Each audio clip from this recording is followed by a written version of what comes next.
be forced to do so. Thanks, Senator Walsh. Yes, pity. Okay, Deputy Barrett. Ambassador, I will say frankly, I'm one of the people who thinks you should be expelled from this country, and I believe that that's nothing to do with you personally. It's to do with the policies of your state.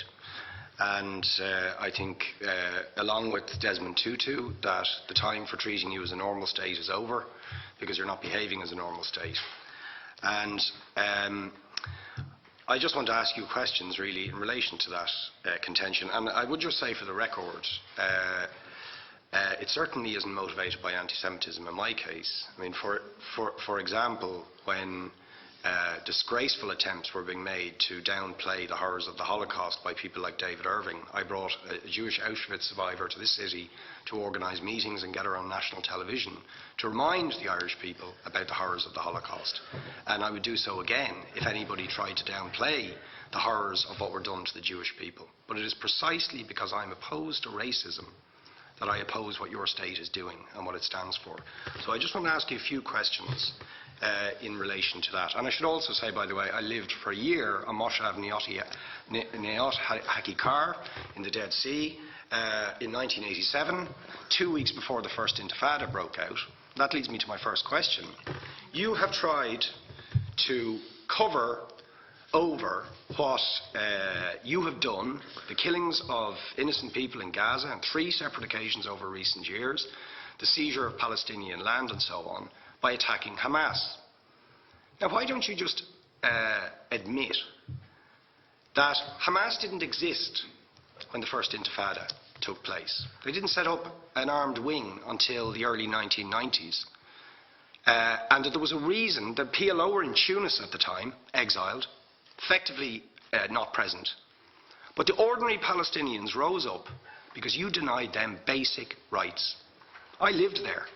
It was apartheid. It was racism. It was endemic. It was rotten. Absolutely, I was shocked within weeks of living there to see how you treated Palestinian people. And isn't it the fact that the law of return, which is the basic law of the Israeli state, is a racist apartheid law because it confers rights on Jews that it denies to Palestinians? It allows, for example, if I was Jewish and had never stepped foot in Israel, I could claim citizenship there tomorrow, but 6 million people whose origins are in what you now call Israel, who were forced out in 1947 or 48, do not have that right. Isn't that part of the reason why the Palestinians are in dispute with Israelis? Because you deny them the right to return to their homes and to their land and to their villages, and that they have a legitimate claim, even under international law, to return, but you deny them that right. Why do you deny them that right? And why do you give that right to other people who have no connection whatsoever with the land, whether you call it Israel or whether you call it Palestine? Why do you continue to seize land, if you're serious about Oslo and the two-state solution? Why do you continue to seize land, which under that agreement is land designated to be Palestinian land?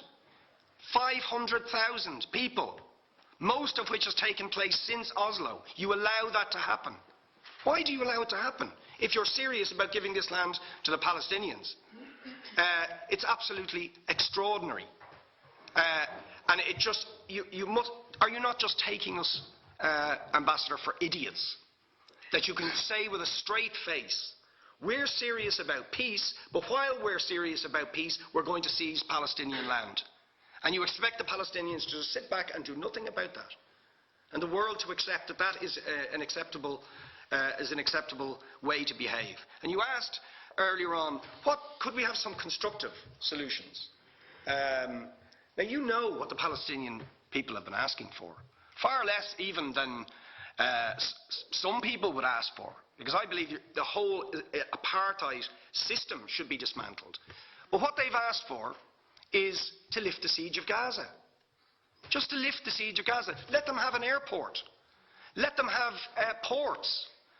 Let them not be dictated to by a government for whom they do not vote as to what can go in and out of their territories, whether they will have power, whether they will have clean water, whether they will have medicine.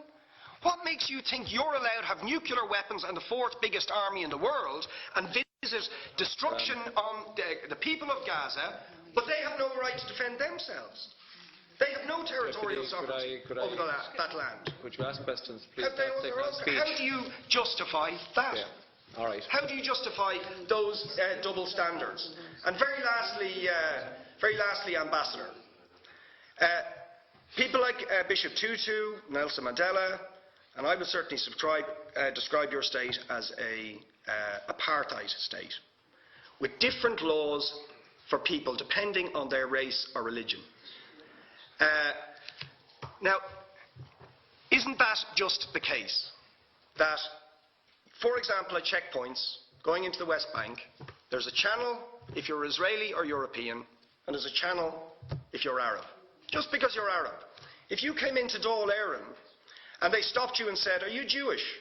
"Oh no, sorry, you can't come in through the same entrance as Irish people or European people because you're Jewish," you would call that racism and apartheid. But yet, you practice that. You practice that with your checkpoints and your military barriers and your apartheid wall. How can you justify that? All right, thank you. Last